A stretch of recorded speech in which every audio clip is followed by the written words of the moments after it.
Hey guys, how's it going? It's Shay and welcome back to The Utmost Geek. Here is probably the last video I'll be uploading before I go to Canada. And that's just for a holiday, don't worry, I'm not moving. But I don't know if this will be uploaded after I come back. Only time will tell, so yeah. This is a combination of equipment that I'm sure many of you will be familiar with, and I know this video is probably not going to be a very popular one, considering how my last video went on a machine of this era, but can give it a go, right? Here, these were a kind of, oh, well, it's not really it's not a purchase really, but I got them for free from Facebook Marketplace, and it was just a family giving them away. They both have not been used in a long time. They're looking much better now than they did when I first got them. They were both covered in very thick layers of dust, and surprisingly they've come out quite clean.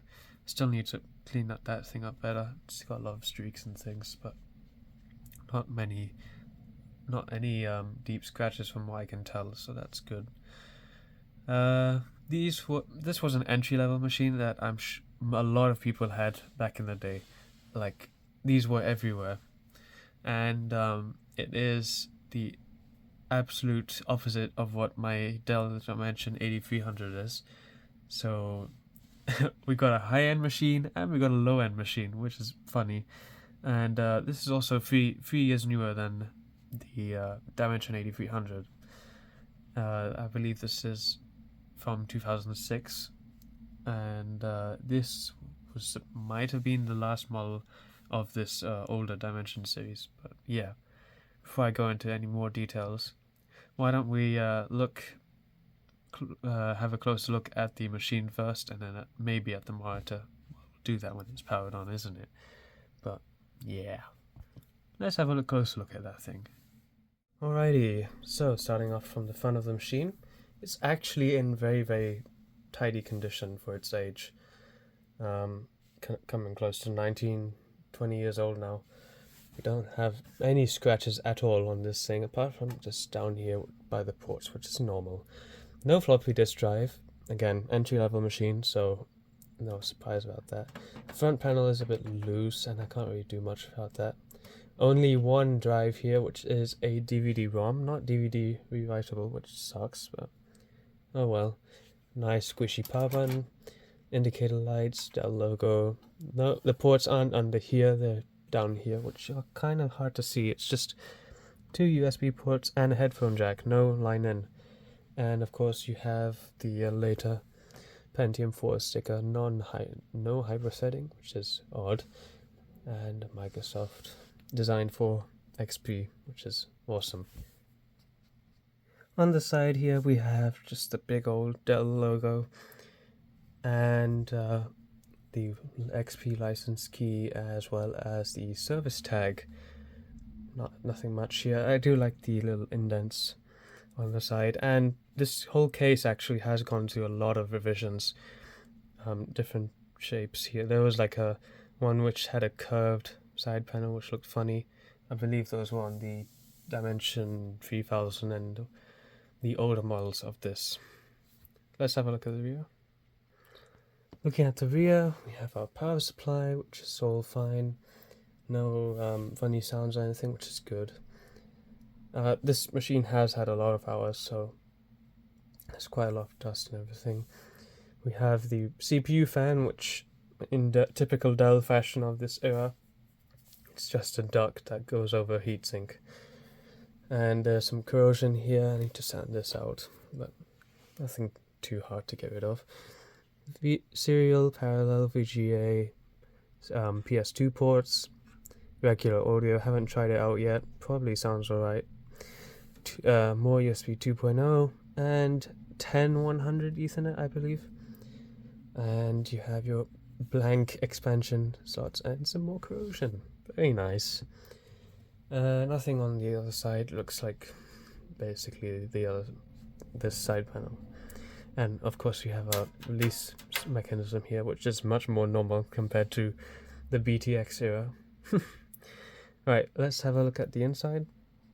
Oh yeah, and as usual, the feet were all missing on this. Actually, there were two left, and I don't know where those have gone, but I've put some replacements on, and I put them in the wrong place, so it's a bit topsy-turvy. Should have put them in the corners.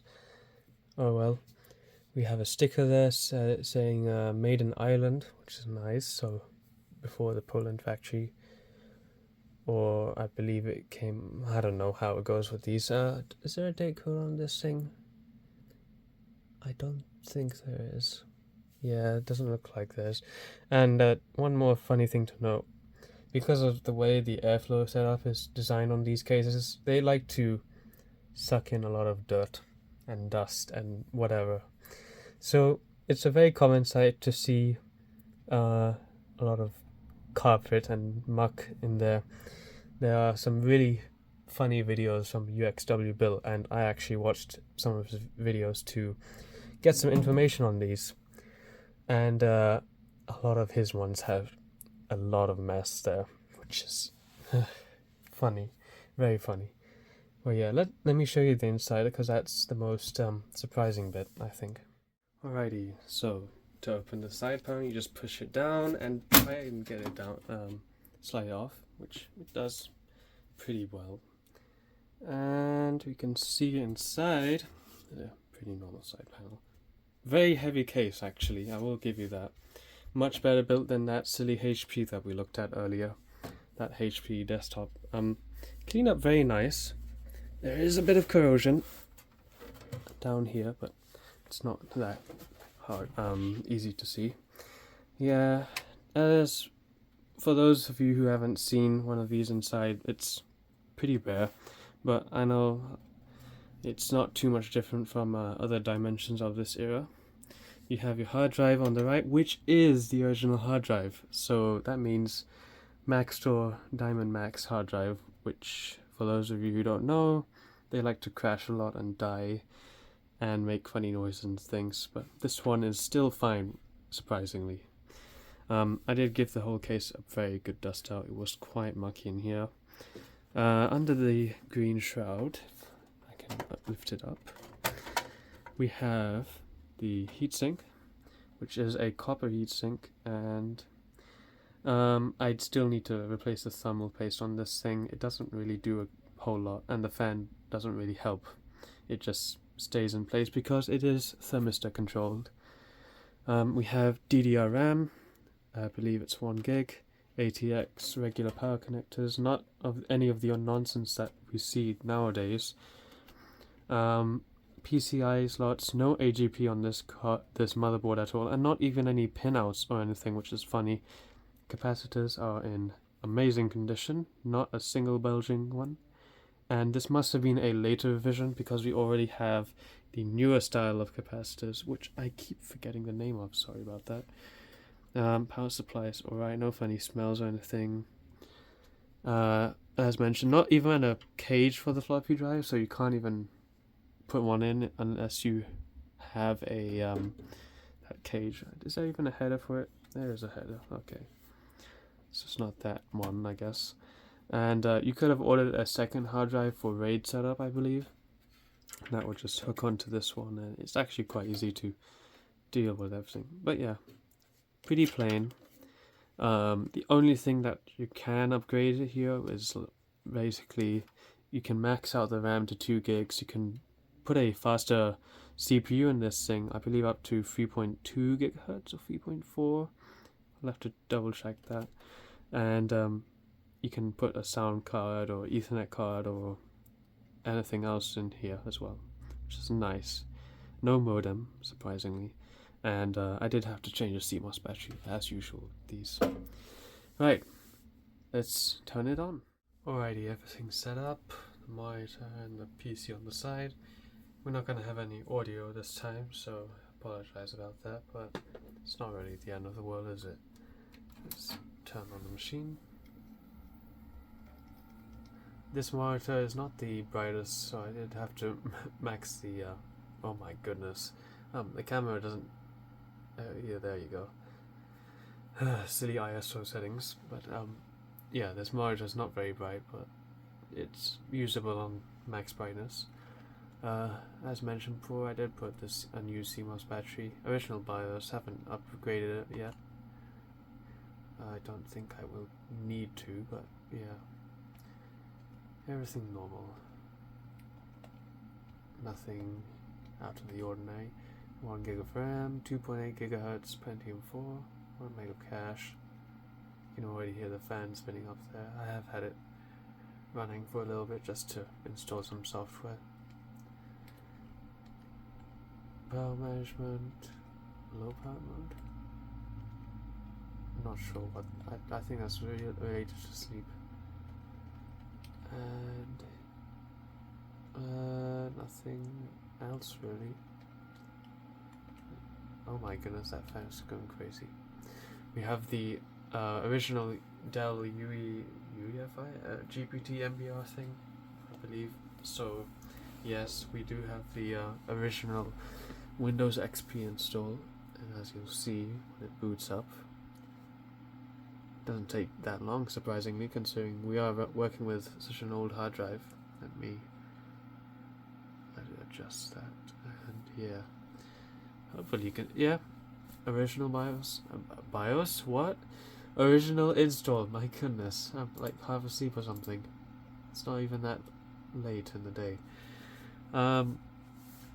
It does come with quite a bit of, not too much bloatware, but there's some useful things here, DVD players and all that. I'm not sure if QuickTime came with it or Firefox here, but yeah. Only installed a couple of games. We don't have too much time. What is this? MPlayer? I don't know what that is. We do have Microsoft Works, which is nice. Let's open that up. See what that's like. I do have a disk of Microsoft Works somewhere as well, I think. Oh yeah, pretty normal. And why is the... I don't understand why the CPU fan's going crazy. It usually stays quite quiet, but otherwise, we're not connected to the internet, and we do have, I have tried, like, you know, using this old browser, and it doesn't really like loading in pages as usual. Right, let me open the regular system info software so we can have a better look at things, and then we'll go from there. Here we are. As mentioned before, Pentium 4, 2.8 gigahertz. Again, the CPU fan's going crazy. 1 gig of RAM. There's your motherboard model number there, and the chipset, which is a 865GV. So older than the 915. Might be worse, might be better, who knows. Sensors, I don't think we'll have much here per se. Yeah, nothing much. And one issue we will have, because we're on Service Pack 2, is that we can't run quite a lot of newer software, so I can't really run NovaBench properly without Net Framework and all that stuff. And I don't know if I want to like update this whole machine. I can still get the factory image from Internet Archive, so it's not the end of the world if I do try and update it, but I'm not sure. You guys can comment down below whether it's worth, you know, just updating it fully and then being able to, you know, actually use some stuff on it, more modern applications and things. This machine actually came from a wine store or something, like an off-license place. And that's the original owner's thing there, so not much. I did check earlier if there's any personal files and stuff. Thankfully there isn't, so that's good. We do have some CCTV cam software, but whatever. One bad sector on this hard drive, which is quite surprising for one of these. They usually are known for having quite a lot of issues, and bad sectors is just a common thing of these, I guess. A lot of power on counts. Well, it's not that much, but it's quite a high number considering we have 393 hours, but it's got a question mark there as well, so it might be wrong, perhaps. No idea. At least we have all the regular smart features and all that, so that's cool. Right, let's try some actually, I can show you one more thing here. One funny thing I noticed is it has this funny version of Windows Media Center that's branded as Dell, which is like it's weird because you can't even play DVDs and things from it, so I don't see the whole point of it. I mean, at least you can sort out your pictures and things, which is nice, and your music. Uh-oh, that was a bit laggy, so that's alright, I guess. What's this? Music services. Oh, okay. Sad. Settings, yeah.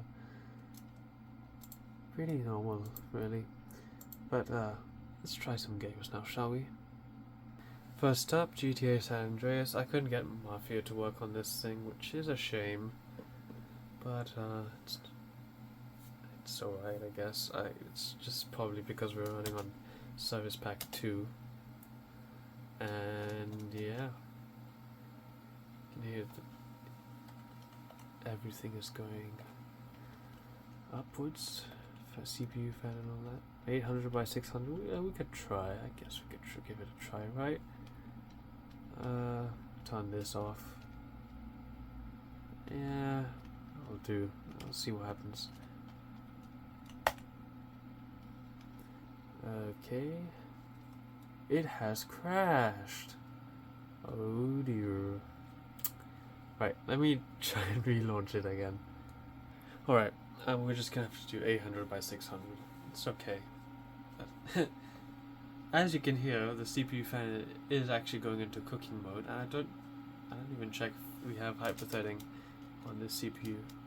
We are running on high graphics, and the frame limiter is off. So let's see. Oh, okay, this is... Oh, wait. Is that this... Oh, okay. It's not that... Okay, it is quite laggy. I'm sure if I turn... Let me try turn the graphics down and fix this silly mouse thing that's in this game. Alright, I turned it to low, and that made literally no difference at all, which is funny. Actually, no, I don't think it's on low. I think it's on medium. So if I turn it down one more, let's see if it changes things. Alright, we go on low. Oh my goodness, the CPU fan is taking off properly. Well, it's actually it's much more playable now on low. I don't think I can turn the resolution down anymore. Probably about 640 by 480 might work, but then it'll look even worse. Oh yeah, now we got frames. Oh my goodness. I think maybe turning down the draw distance could help, but yeah. Not the best for GTA San Andreas, but then again, it's quite a lot to ask for integrated graphics, that's for sure. Right, on to the next one. Alrighty, let's try this. I haven't tried Quake 3 before in anything really, and I don't know much about this game to be honest, so I do apologize. I'm gonna be a bit newbie. 640 by 480, default. Alright, let's give this a try. Yeah, fine. Fight. Access denied. Wait, what? Oh, huh? Fight, yes.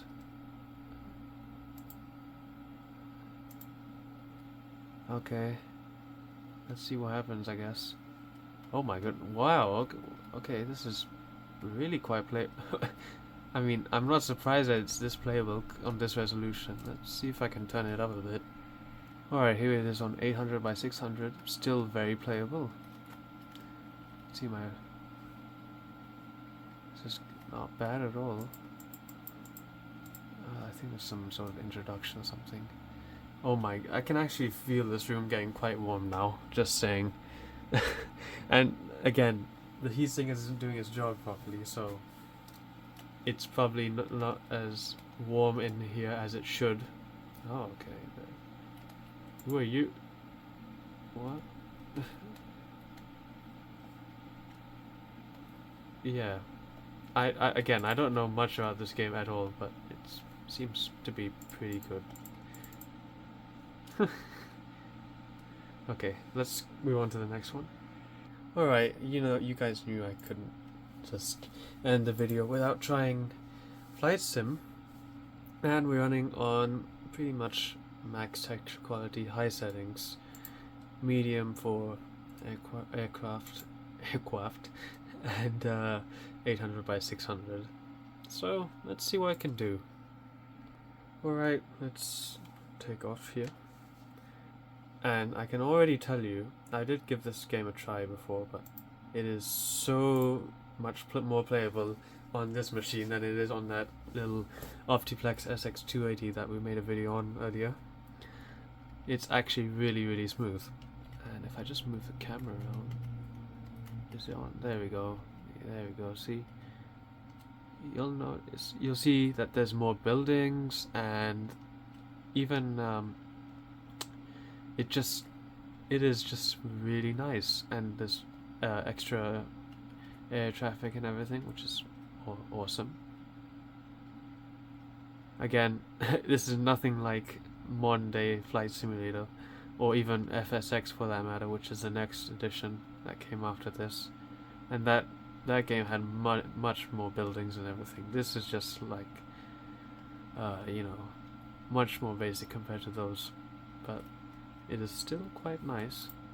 I am curious to see how much we can push out of this machine, so let me just end this flight and turn up the settings a little bit, shall we? Alright, so I haven't changed much, but I've turned on dynamic scenery, I've turned on extended terrain textures, and I've put this on high and then turn on the reflections here. So let's see what happens. We're running at the same time and everything, so yeah, here we go. And here we go. It seems to be alright. Let's just, yeah, frame rate looks okay. I mean, oh, saw a bit of funny thing there. You guys saw that as too, right? What's changed? Not much. We do have shadow. I don't know if the shadows were there before, but let us see. If we take off, can we notice any more buildings? Is there anything different? But it's like I haven't changed anything really. Maybe a tiny bit more stuttering. Maybe.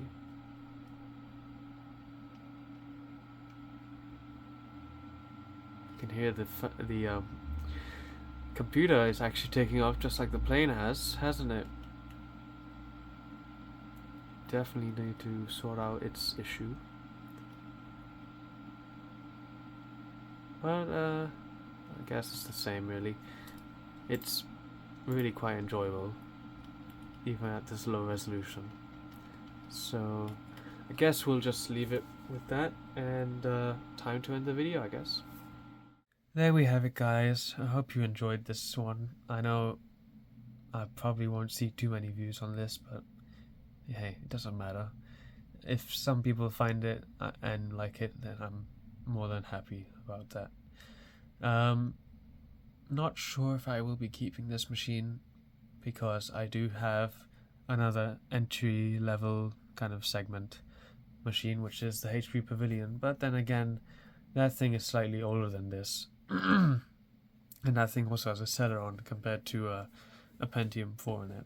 But only time will tell, as usual. The monitor will probably stay around, to be honest. I don't have a square monitor anymore, so it's good to have for you all this older equipment that can't really handle higher resolutions. So yeah, feel free to let me know what you guys think of these. I know probably hear some interesting stories about the machine itself, because as mentioned at the start, a lot of people had these, and so did a lot of schools, businesses everywhere. They were flooded all over the place, more common sight than anything else, which is funny. I don't even remember seeing, considering how popular they were, I don't remember seeing these much in person. I just usually saw like custom builds and things, but I digress. As usual, I'll just say the regular old thing. Nobody's forcing you to like, subscribe. It's not the thing that we do around here. And that's about it, guys. Hopefully I'll see you in the next one. And bye for now.